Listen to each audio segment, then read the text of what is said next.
আমরা জানি মায়ের জীবনের একটি প্রধান দিক সরলতা এবং পবিত্রতা। যার জীবন্ত প্রতিমা স্বরূপ তিনি ছিলেন, তিনি আমাদের সেই জগৎজননী মা সারদা দেবী। আর এই পুণ্যতিথিতে আমরা যারা এখানে সমবেত হতে পেরেছি, তারা তার চরণ প্রান্তে আমাদের আরতি নিবেদন করছি, যাতে তার আশীর্বাদ লাভ করতে পারি। এটি আমাদের অন্তরের একমাত্র কামনা।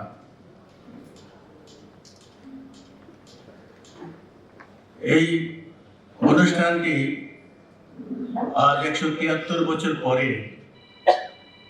সারা পৃথিবীব্যাপী মানুষের কাছে পরিচিত। কিন্তু তার যদি শুভ জন্মলগ্নের কথা আমরা ভাবি, তখন কয়টি মানুষই কথা জানতে পেরেছিল? মাত্র গুটি কয়েক তার পরিচিত ব্যক্তিরা বা পল্লীবাসীরা তার শুভ আগমনের সংবাদে আনন্দিত হয়েছিল, শাক বাজিয়েছিল, উলুধ্বনি দিয়েছিল। কিন্তু আজকে অগণিত জনগণ তাকে স্মরণ করছে, তার চরণ প্রান্তে আসছে, তাকে দেখার জন্য, তার আশীর্বাদ লাভের জন্য ব্যাকুল হচ্ছে। তার জন্মতিথিটি বাংলা সন অনুযায়ী 1260 8ই পৌষ। আমরা যাতে ভুলে না যাই, সেই জন্য এটি গানের ভিতরে লেখা হয়েছে, 1260 8ই পৌষ মায়ের আবির্ভাব, মায়ের দূর করিতে ত্রিতাপ সুখতাপ। যিনি লিখেছেন তিনি অনেকদিন পরে লিখেছেন, কিন্তু যখন তিনি জন্মেছিলেন তখন কে জানতো যে এই গ্রাম্যবালা ত্রিতাপ সুখতাপ দূর করার জন্য জন্মগ্রহণ করেছে। 16 বছর বয়সে দক্ষিণেশ্বর এসেছিলেন তার স্বামীর সঙ্গে মিলিত হতে। সেখানেই তার সমস্ত রকমের শিক্ষা বলা যেতে পারে। যেখানে তার জন্ম, সেটি অখ্যাত একটি পল্লী গ্রাম, যেখানে শহরের আধুনিকতার কোন স্পর্শ করতে পারেনি। সেখানে তার গড়ে উঠেছিল বাল্য জীবন, যেই জীবনে ছিল সরলতা এবং পবিত্রতার ছোঁয়া।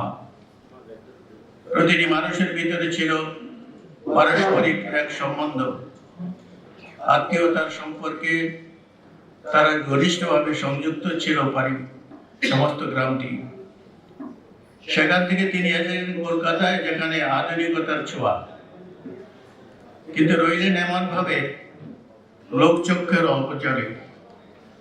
সেখানেই তার চরম শিক্ষা লাভ হলো ব্যবহারিক এবং আধ্যাত্মিক জীবনের। তিনি যে অবস্থার ভিতরে ছিলেন, সে অবস্থার কথা আমরা আজ যেভাবে দেখি, তিনি কিভাবে ছিলেন সেটি কল্পনা করা যায় না। এই বিশ্বজননী হয়ে উঠেছিলেন তিনি শুধু একদিনে নয়, তিনি ধীরে ধীরে তিলোত্তমা হয়ে উঠেছিলেন এবং সর্বশেষে তিনি জগৎজননী রূপে, ত্রিতাপ ধারিণী রূপে এবং অভয় প্রদানী রূপে তিনি আমাদের কাছে আবির্ভূত হয়েছিলেন। আজ দেশ বিদেশের মানুষ এখানে সমবেত হন, এই মায়ের এই ছোট্ট বাড়িটিতে আসেন। কি পান তারা আমরা জানি না, কিন্তু তারা আসেন।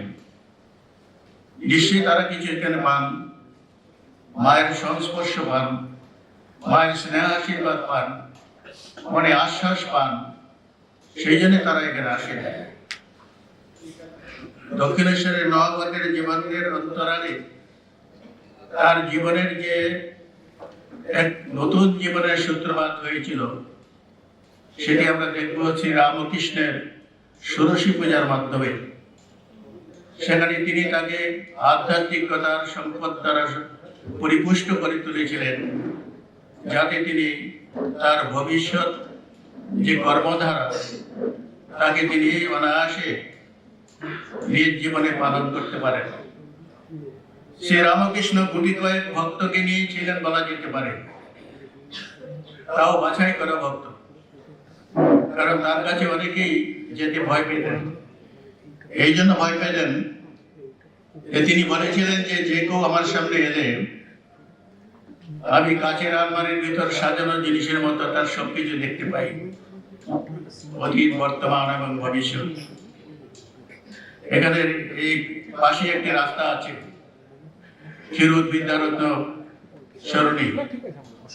এই বিদ্যারত্ন শ্রী রামকৃষ্ণকে দর্শন করার জন্য এখান থেকে বেরিয়েছিলেন, মহাপণ্ডিত ব্যক্তি, কিন্তু আত্মের রাস্তা থেকে ফিরে চলে এসেছিলেন। কেন ফিরে এসেছিলেন? তার মনে এক দ্বিধার উদ্ভূত হল, কি না তিনি তো আমার অন্তর দেখতে পাবেন। মানে তিনি এমন কিছু কর্ম করেছিলেন যে কর্মের ফল তিনি জীবনে অনুভব করছিলেন, কিন্তু অন্য কেউ সেটি জানত না। কিন্তু শ্রী রামকৃষ্ণ তো তা জেনে ফেলবেন, তাই আর্ধেক রাস্তা থেকে তিনি ফিরে চলে এলেন, রামকৃষ্ণের দর্শন হলো না।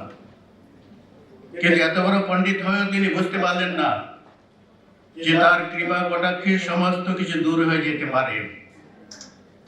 সেই কৃপা কটাক্ষ মা অনায়াসে সকলকে দিয়েছেন, জাতি, ধর্ম, বর্ণ নির্বিশেষে।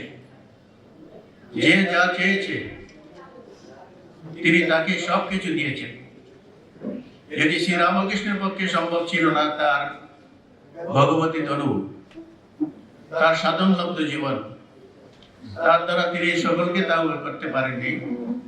সীমিত জীবনের মধ্যে তিনি যতটুকু পেরেছেন, তার ভবিষ্যৎ যে তার পথ অবলম্বন করবে, যে তার বাণীকে জগৎব্যাপী পরিব্যাপ্ত করবে, তাদেরকে তৈরি করে দিয়ে গেছিলেন। আর সেই দিকে কর্মে পরিণত করেছিলেন শ্রী শ্রী মা তার নিজের জীবন দিয়ে। সকল কষ্টের মধ্যেও তিনি স্বীকার করে নিয়েছিলেন সকলকে। দক্ষিণেশ্বরে শ্রী রামকৃষ্ণ নিজ সকল সাধনতাকে দিয়েছিলেন। কি বলেছি, কেন দিয়েছিলেন? এক জগৎ জননী তৈরি করেছিলেন, এক ভালোবাসার স্নেহময়ীর মাতৃমূর্তিকে তিনি তৈরি করেছিলেন, যার কাছে মানুষ অনায়াসে আসতে পারবে, তার প্রাণ শান্তিতে পূর্ণ হবে। তিনি তাকে সমস্ত কিছু দিয়ে তার জীবনকে ধন্য করবেন। এমন বহু মানুষ যারা সমাজে পতিত, সমাজে উপেক্ষিত, তাদেরকে তিনি আশ্রয় দিয়েছেন, তাদেরকে তিনি কাছে টেনে নিয়েছেন। অগণিত তৃষিত প্রাণের দূর দূরান্ত থেকে মানুষ ছুটে আসে সেটি পাওয়ার জন্য মায়ের কাছে, কারণ মায়ের কাছে থেকেই সব আবদার করা যায়, তার কাছে সব চাওয়া যায়, তার কাছে ভোগনীয় খাওয়া যায়, আবার তিনি তা আমাদের ইচ্ছা পূর্ণও করেন।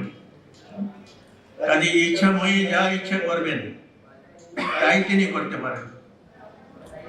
তার ইচ্ছায় আমরা সকলে পরিচালিত হচ্ছি, ইচ্ছাময়ী তারা তুমি।